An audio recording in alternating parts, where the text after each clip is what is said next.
Hi, and welcome back to the Unnamed Cooking Show. Next week, we will have a name.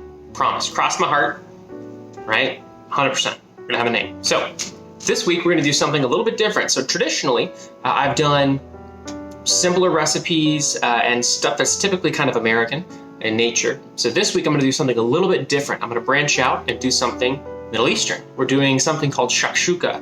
Shakshuka is a recipe often found in Israel, Egypt, and surrounding areas. It's tomato-based, and there's a bunch of different variations on it. The one that I'm doing is very simple. It's mostly just tomatoes, onions, peppers, spices, and eggs that you crack right on top and then bake to get everything kind of nice and set. And I'm really excited to try it with you. I've never had this particular recipe. I have had some variations of shakshuka, but not this specific one, or something close to shakshuka, not exactly. But I definitely haven't had this before, so I'm excited to find out.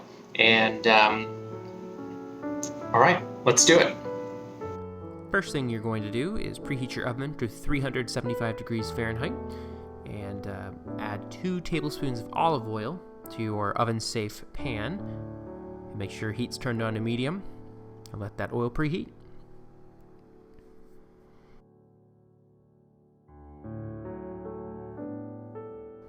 Now we're going to start adding some ingredients. So I have chopped up 1 whole onion and 1 whole red bell pepper.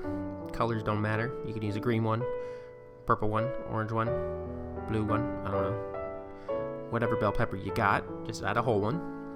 Toss to coat in the oil and cook at medium heat for about 5 to 7 minutes or until the onions become translucent and all the flavors are kind of melding together.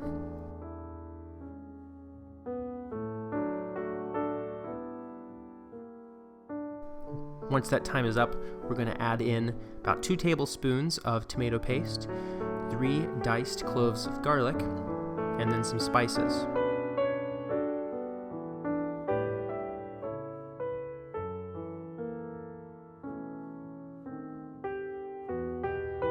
So I've got a 1/4 teaspoon salt, I have 1 teaspoon ground cumin, a 1/2 teaspoon of chili powder, a 1/2 teaspoon of chili flakes, and a 1/2 teaspoon of paprika. Now you can adjust those spice levels as necessary. If you don't like it as spicy, then obviously leave some of those out. Stir to combine and cook for about 2 minutes. And then we're going to add our whole tomatoes. Once everything's cooked for another 2 minutes, we're going to go ahead and add in our whole can of tomatoes. Now I used a 28-ounce can of fire-roasted whole tomatoes. You can use a 28-ounce can of any other kind of tomatoes you'd like. I just use these because they're what I had on hand. If you do add whole tomatoes, make sure to crush them up a bit with your spoon so you don't accidentally get a whole tomato with a bite of food. That would be kind of traumatic, I'd imagine. Once everything's broken down and stirred in nicely, you can cook on medium heat for about 5 minutes to let all your flavors melt together. Once the 5 minutes is up, make sure to taste your mixture just to check and see if you need to add any salt and pepper. I added a bit of pepper to mine. And now we're going to add our eggs in. Take your spoon and make a little well in the tomato mixture and crack an egg right into that divot in the tomato mix. You can do this for as many eggs as you like. I added 6. Obviously, if there's fewer people and you're not going to eat it all, you can add fewer.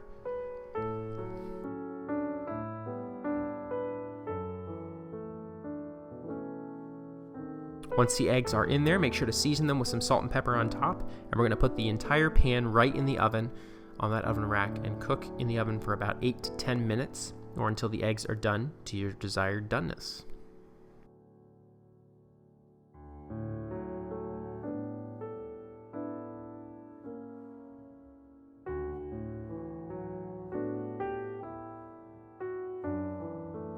Here is the shakshuka pulled out of the oven, looking really good. And that is it.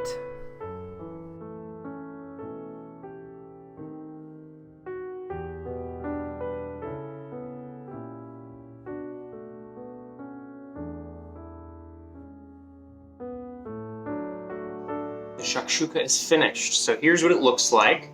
I'll plate it up. I got some bread and some feta cheese on there, some ghost cheese. And we're gonna give this a taste.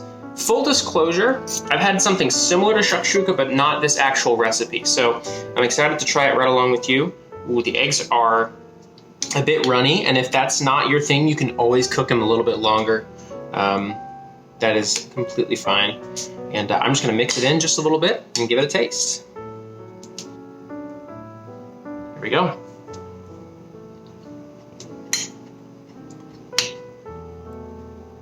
It's really good, really, really good. The flavor of the tomatoes and the spices, the cumin especially, is coming through really great. The goat cheese adds a nice tang to it and a creaminess, which is, I think, necessary for something that's so tomato-based. The eggs are really great too. It adds another different kind of creaminess, I think, and I'm really, really enjoying just the flavor of the fire-roasted tomatoes that I put in this. Your mileage may vary if you're not a fan of that. But I'm really happy with this. I think I'm definitely going to add this into my regular rotation, and hopefully you will too. Maybe you won't. It's okay. Remember, it's no judgment zone. If you don't like this, that's all right. You know, no offense. So I guess that's it. So I hope you enjoyed this. I hope you are emboldened to go and try something a little different, and I hope you have a great rest of your day. See ya.